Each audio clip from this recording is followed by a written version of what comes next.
According to the Department of Homeland Security's Office of Immigration Statistics, an estimated 11.5 million unauthorized immigrants resided in the United States as of January 2011. The estimates released in March 2012 suggest that the unauthorized population is virtually unchanged compared to the revised 2010 estimate of 11.6 million. Mexican immigrants accounted for 29% of all immigrants in the United States in 2010. Despite the high number of immigrants in the workforce in America, they are still fighting for equal rights and citizenship. Because when it comes to immigration, you know that the 11 million illegals, even if given the right to vote, you're going to have to do what's right. But the fact is, 11 million people will be voting Democratic. You can be out front, you can be the spearhead, you can do whatever you want to do. But every one of those 11 million people will be voting Democratic. It's just the way it works. And you have to be very, very careful. Because you could say that to a certain extent, the odds aren't looking so great right now for Republicans that you're on a suicide mission. You're just not going to get those votes. Now, I say to myself, why aren't we letting people in from Europe? I have many friends, many friends, and nobody wants to talk this, nobody wants to say it, but I have many friends from Europe. They want to come in. People I know, tremendous people, hard-working people. They can't come in. I know people whose sons went to Harvard, top in their class, went to the Wharton School of Finance, great students. They happen to be a citizen of a foreign country. They learn, they take all of our knowledge, and they can't work in this country. We throw them out. We educate them. We make them really good. They go home. They can't stay here, so they work from their country, and they work very effectively against us. Now, how stupid is that? Top in your class at Harvard, and you get thrown out of the country. What do you think is the main problem with the immigration laws in the United States right now? Well, in this nation, what we have is a very outdated immigration system. And that's the problem, is we have a very outdated immigration system that, one, has a quota system that only allows a lot of immigrants per year, which is, at this point, has created a huge backlog. So just for example, right now in certain categories, it takes about 20 years. Right now they're doing applications of 1993 for certain categories of people that are from Mexico. So in other words, if your parents applied for a family reunification visa in 1993, it's now that the government's saying, okay, come for your interview. So the backlog is one.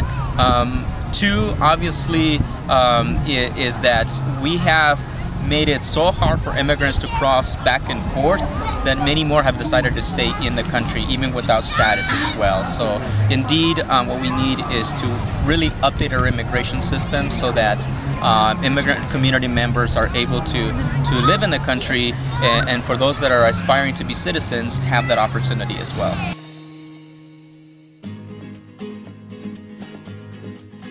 What kind of government does the United States have?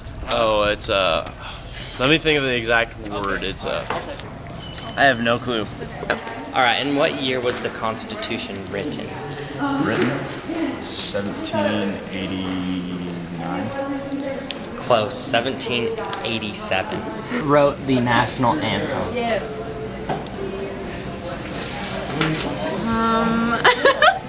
Some guy named Frank, I think? I don't really know. Who has the power to declare war? The President of the United States of America. What is the supreme law of the land? No idea. The Constitution. Who wrote the Star-Spangled Banner? Oh, Lord. The dude that was watching. Scott. Scott something. Who becomes president if both the president and the vice president should die? Secretary of State. Speaker of the House. Who is the Chief Justice of the Supreme Court? I don't know. I'm just gonna have to say Ron Paul here. I know I'm probably wrong. John G. Roberts, Jr. What immigration and naturalization service form is used to apply to become a naturalized citizen? Is Yeah, it the I don't know service? that one. Yeah. Is it INS? It's actually Form N400, application to file petition for naturalization.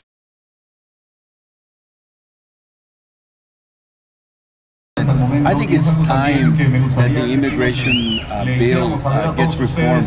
It is, I mean, everybody unanimously know that it's broken. I mean, if people want to come here legally, I mean, it's almost impossible.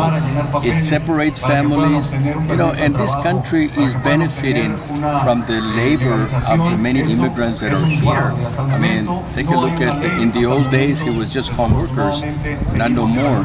Now it's the restaurant industry, the housing industry, you know, you name it. United States is benefiting from cheap labor, and the general public is taking advantage of the low wages that people get. So it's time that we level the playing field and get people a decent wage. And the way to do that is we have immigration reform. Petitions filed December 15, 1992 for unmarried adult sons and daughters of permanent residents from Mexico are approaching a wait of more than 20 years. The same is true for married sons and daughters whose petitions were filed March 8, 1993. I mean, the system is broken, and you know, it's crazy to wait 15, 20 years to legally coming into this country. I mean, it's almost impossible. Even if people wanted to come here legally, it's the system. It's almost non-workable.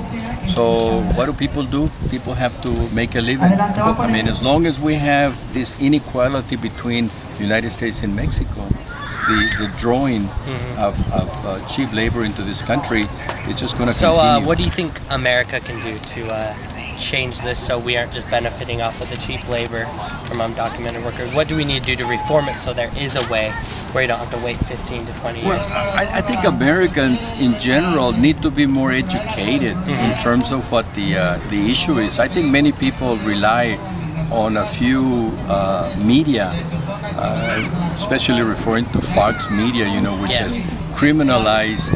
You know, it's almost when you talk about immigrants, it's almost next to it is a criminal, you know, a stereotype.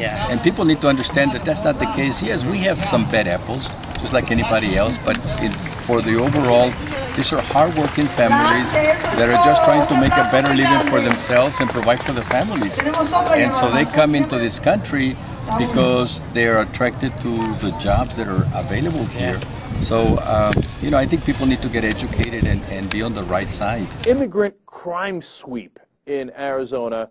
We do not go on a street corner and grab people because they look like they're from another country. This man was pulled over for a cracked windshield and for going 45 in a 40-mile-an-hour zone. Before the suspects rounded up, they were brought here, booked, and put on a bus, right next to the spot set up for the sheriff's latest nationwide TV interview.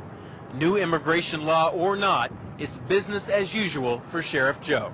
They may be here illegal when they don't have any identification, they don't speak the language, and I can go on and on. And the other thing that people don't understand is that all these undocumented workers that have been working here are contributing to Social Security.